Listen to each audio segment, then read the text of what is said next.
In other news tonight, Ottawa is moving to increase the number of MPs on Parliament Hill. The Conservative government is planning to add 30 MPs to the Commons, including 6 more from BC. CBC's Julie Van Dusen has more now on why the government is adding seats and how the opposition parties are reacting.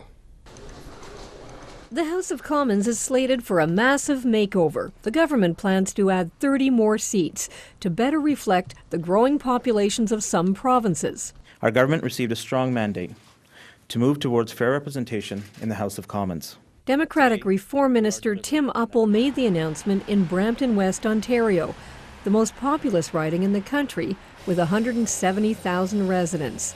Some ridings have fewer than 40,000 people. Canadians rightly expect fair and principled representation in their democratic institutions.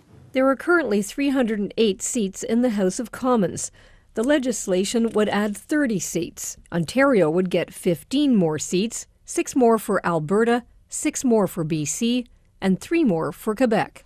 That's 3 more than planned in an earlier version of the legislation. The government seems to have recognized the error in their ways and that they needed to do something in the area of Quebec. The changes are based on population census data. Ontario accepts them grudgingly. Well, we're not getting as many seats as we had hoped to get. At the same time, we recognize that we're getting more. The BC government is happy. It brings us very close to proper representation according to our population, and I think a pretty significant achievement for our province. 30 new MPs will add more than $11 million to the cost of federal elections, and $15 million more per year to maintain MPs' offices and salaries. Is it really sensible for us to be increasing the overall size of the House of Commons every time we have a new census? The boundaries and names of new ridings will have to be sorted out by an independent commission beginning next year. The government's plan is to have the 30 new MPs in their seats after the next election expected in 2015.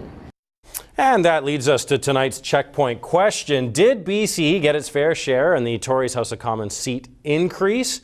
You can Facebook us. You can send your responses by Twitter or email. There you go, checkpoint@checknews.ca. Also at @check_news there on Twitter.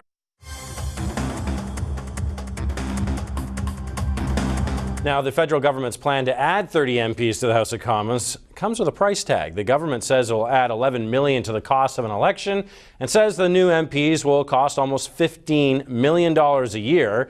And the federal Liberals are critical of the price tag. You can imagine how much money is getting spent for all of this, never mind all of the wages and everything that's associated with adding another new member of parliament.